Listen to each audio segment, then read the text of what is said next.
Ash Wednesday, God is faithful. Reading from 1 Corinthians chapter 10, verse 13. No testing has overtaken you that is not common to everyone. God is faithful, and He will not let you be tested beyond your strength, but with the testing He will also provide the way out, so that you may be able to endure it. Temptations to sin are sure to come, said Jesus. The Son of God Himself tells us that temptation is inevitable, inescapable. Paul puts it another way when he writes to the Corinthians. He tells us that temptation is the most common of Christian experiences. Should we ever be surprised, therefore, when it comes our way? But just as inevitable, just as certain, is the promise of God's assistance. The Lord knows how to rescue the godly from trial, says 2 Peter 2:9. This is the first thing we must know about temptation. God is faithful and never leaves us alone to face it.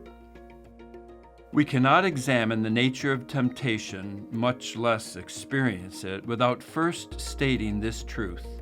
We may question it at times. We may lose our grip on its reality in the midst of our pain.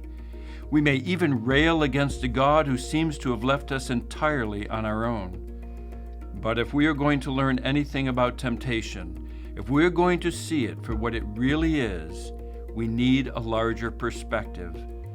And for that, we cannot begin with a microscope. We must stop for a moment, pull back, and take in the whole picture, from heaven's point of view rather than our own. We begin by considering temptation as it sits within the panoramic landscape of God's faithful care. It is neither the only thing in the picture, nor is it the largest.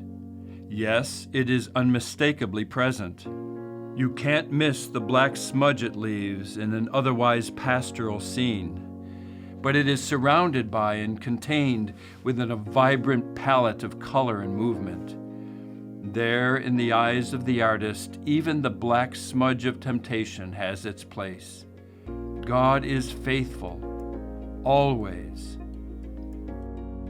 The temptation of the devil drives the Christian afresh into the arms of Jesus Christ, the crucified. Dietrich Bonhoeffer.